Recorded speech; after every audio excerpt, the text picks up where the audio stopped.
Welcome to our English Flow podcast channel.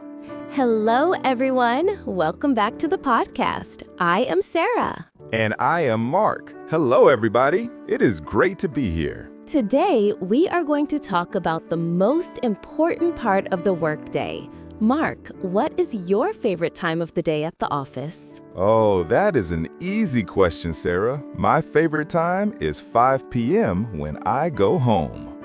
Okay, that is fair. But what about during the day? Well, then it has to be lunchtime. I love food. Exactly. Today, we are talking about the lunch break.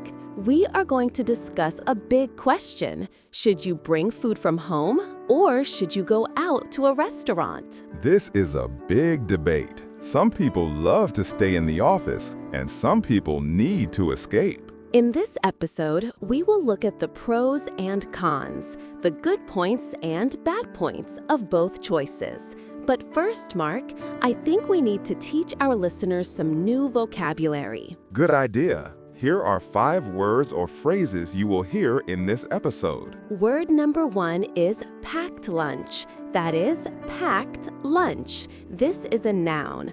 A packed lunch is food that you prepare at home, you put it in a container or a bag, and you take it to work. Mark, do you bring a packed lunch? Sometimes I do. Okay, word number 2 is leftovers. Leftovers. This means the food that remains after a meal. For example, if Sarah cooks a big pasta dinner on Monday, but she cannot eat it all, the pasta that stays on the plate is called leftovers. You can eat leftovers for lunch the next day. I love leftovers. It makes cooking easy. Word number 3 is canteen. Canteen. Sometimes we say cafeteria. This is a place inside your office building where you can buy food. It is usually cheaper than a restaurant on the street. Word number 4 is a phrase, to grab a bite. To grab a bite. To grab means to take something quickly with your hand. A bite means a piece of food. So if I say, let's grab a bite, it means let's get some food quickly.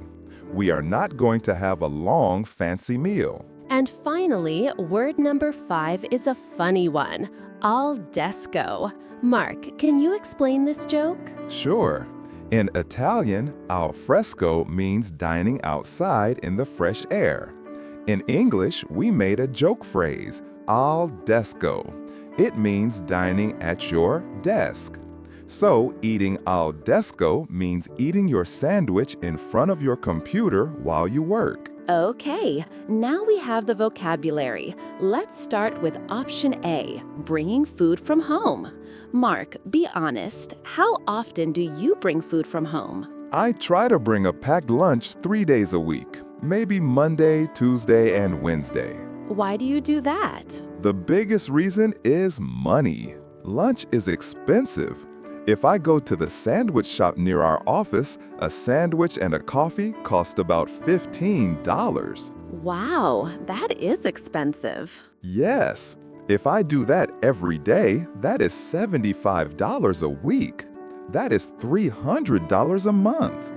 But if I bring leftovers from home, or if I make a salad, it costs maybe $3 or $4. I agree completely. I am saving money for a holiday right now, so I bring a packed lunch every day. But there is another reason too. It's about health. That is true. When you go to a restaurant, the food often has a lot of salt, oil, and sugar. You don't know exactly what is inside. Right. When I cook at home, I know exactly what I am eating. I can choose fresh vegetables. I can choose healthy chicken. I feel better in the afternoon when I eat my own food. So, bringing food saves money, and it is usually healthier. But Sarah, there is a problem with bringing lunch. What is the problem? The problem is the smell. Oh no, I know what you mean. We have all had this experience. You are working quietly at your desk. Suddenly, you smell something terrible. Someone is heating up fish in the office microwave. That is the worst. Please, listeners, if you work in an office, follow this rule. Do not microwave fish, and maybe don't bring boiled eggs. Exactly. If you bring a packed lunch, try to bring food that does not have a strong smell. A sandwich is safe, a salad is safe. Pasta is usually okay, but be careful with curry or seafood. That is very good advice, Mark. You want your coworkers to like you, not hate you. We are almost finished with part 1. Today, we learned about packed lunches, leftovers, and why saving money is a great reason to bring your own food. But bringing food can be boring. Sometimes you just need to get out of the building. In the next part, we will talk about going out for lunch. Is it good for your brain to take a walk? And what happens if you stay at the restaurant too long? We will talk about that in the next part. Stay tuned. Okay, we are back. In part 1, we talked about packed lunches. Now let's talk about option B, going out for lunch. I think this is the more popular option, right, Mark? Definitely. Sometimes you just need to leave the office. The first benefit of going out is mental health. Sarah, how do you feel when you sit in the same chair for 8 hours? I feel tired. My eyes hurt from looking at the computer. My back hurts. I feel like a zombie. Exactly. When you go out for lunch, you change your environment. You see the sky, you see other people, you breathe fresh air. This helps your brain reset. When you come back to the office, you feel fresh.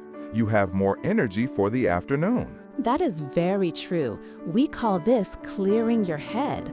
Also, walking to a restaurant is good exercise. It is better than sitting all day. But there is another reason to go out. It is about socializing. Socializing means talking to people and being friendly. If you eat at your desk, you are usually alone. But if you go to a restaurant, you usually go with colleagues. Yes, lunch is a great time to make friends. You can talk about movies, sports, or your weekend. You don't have to talk about work. It helps build a good relationship with your team. However, Sarah, there are some downsides. There are some negatives to going out. I can guess one negative. It takes a long time. Yes, let's look at the time. You leave the office at 12. You walk 10 minutes to the cafe. You order food. You wait 15 minutes for the food. You eat for 20 minutes. You walk back.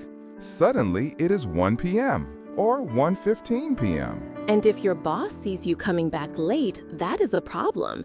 In English, we have a phrase, running late. If you are running late, it means you are behind schedule. You are not on time. If you go to a restaurant, it is very easy to run late. And there is one more danger of going out, the heavy lunch. Oh, I know this one. Imagine you go to a restaurant. You order a big burger, fries, and a soda, maybe even a dessert. You eat everything because it is delicious. Then you walk back to the office. You sit down at your desk at 1 p.m. How do you feel? I feel sleepy. I want to take a nap. I cannot focus on my spreadsheet. We call this the food coma. A coma is a medical condition where you cannot wake up. So a food coma is a joke. It means you ate too much and now you are very tired. So going out is fun and is good for your brain, but do not eat a giant burger if you have a meeting at 2 p.m. So we have looked at the two main options. Bringing food is cheap and healthy, but maybe a bit boring. Going out is fun and social, but expensive and takes time. Is there a middle option? Is there a way to have the best of both worlds? Actually, there is. In the next part, we will talk about the working lunch and the canteen. What happens when you have a meeting while you eat? And is canteen food actually good? We will answer those questions in part 3. So, Mark, let's talk about the middle option. You don't bring food, but you don't go to a restaurant. You go to the office canteen. Ah, yes, the canteen or the cafeteria. This is very common in big companies. Sarah, do you like eating in the canteen? To be honest, it depends.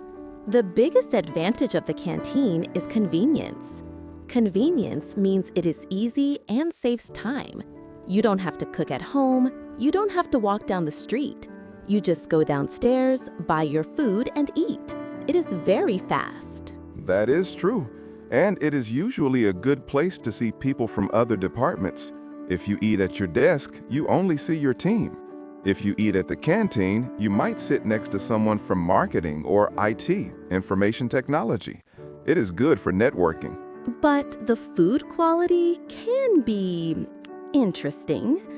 Sometimes it is delicious, but sometimes it tastes a bit like school food. And the menu is limited. You cannot choose from 50 restaurants. You have to eat what they cook that day. That is a fair point. Now, let's move to a different type of lunch. This is a specific work situation. We call it the working lunch. Oh, I have a lot of these. A working lunch is when you have a meeting while you are eating. Usually, the company orders food. Maybe they order pizza or sandwiches for everyone. You sit in a meeting room, you eat, and you talk about business. Do you like working lunches, Sarah? I have mixed feelings. Mixed feelings means I like some parts, but I hate other parts. I like the free food. It is always nice when the boss pays for lunch. But I don't like working while I eat. I agree.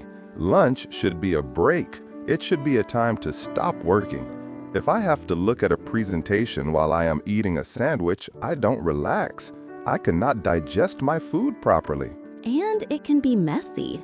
Imagine you are in a serious meeting. You are discussing important numbers. Suddenly, you drop tomato sauce on your white shirt. It is very embarrassing. That has happened to me. Or you have a mouthful of food and the boss asks you a question. Mark, what do you think about the project? And I have to say, because my mouth is full. Exactly. So here is a tip for our listeners. If you have a working lunch, choose easy food. Do not eat spaghetti. Do not eat a big burger with lots of sauce. Eat small things that are clean and easy to chew. That is great advice. Also, there is one more modern trend we should mention, the solo walk. What is that? It is when you leave the office, but you don't go to a restaurant. You just buy a sandwich and go to a park. You sit on a bench alone. You listen to a podcast, like this one, or read a book. You are not social. You are completely alone. I love that. Sometimes office work is very noisy. You talk to people all day. Sometimes silence is the best lunch. We have covered a lot of ground today. We talked about packed lunches, restaurants, canteens, and working lunches. But which one is the best? Is there a perfect way to spend your lunch hour? We will give our final verdict and summarize everything in the last part. We will also give you a challenge of the week for your next lunch break. Don't go away. The conclusion is coming up next. So, Sarah, we have talked about everything. Packed lunches, restaurants, canteens, and eating alone in the park. Now, we need to answer the big question. What is the best way to spend your lunch break? Well, Mark, I think the answer is balance. I don't think you should do the same thing every day. I agree. If you eat at your desk every day, you get bored. You become lonely. But if you go to a restaurant every day, you lose a lot of money. Here is my recommendation for our listeners. It is called the 3 and 2 rule. Ooh, I like rules. What is it? Bring a packed lunch for 3 days a week, maybe Monday, Tuesday, and Wednesday. This saves you money, it helps you eat healthy food, it is good for your budget. And the other 2 days? Go out, maybe on Thursday and Friday. Treat yourself. Go to a nice cafe with a colleague, or take a long walk in the park. This way, you save money, but you also enjoy your life. You get fresh air, and you have fun. That is a perfect system. I am going to try that next week. Okay, before we finish the episode, let's do a quick review of today's vocabulary. Sarah, can you remind us of the words? Of course. Packed lunch. food you bring from home in a box. Leftovers, food that remains from dinner the night before. To grab a bite. To get food quickly. Canteen, the restaurant inside your office building. Food coma, feeling very tired after eating too much food. Excellent! Now it is time for our challenge of the week. Every week, we give you a small homework assignment to practice your English. This week, the challenge is simple. Tomorrow, when you eat lunch, I want you to describe your meal in English. You can do this in your head, or you can speak out loud if nobody is listening. Ask yourself, what am I eating? Is it hot or cold? Is it salty or sweet? Did I make this or did I buy it? For example, today I am eating a sandwich. It has chicken and lettuce. I bought it at the canteen. It is delicious. This is great practice for using adjectives and present tense verbs. And if you are eating with a coworker who speaks English, try to use the phrase, "Shall we grab a bite together?" That brings us to the end of our episode about office lunches. We hope you are not too hungry now. I am actually very hungry. I think I'm going to grab a bite right now. Me too. Thank you for listening, everyone. We will see you in the next episode for more English practice. Have a great workday and enjoy your lunch. Bye-bye. Goodbye.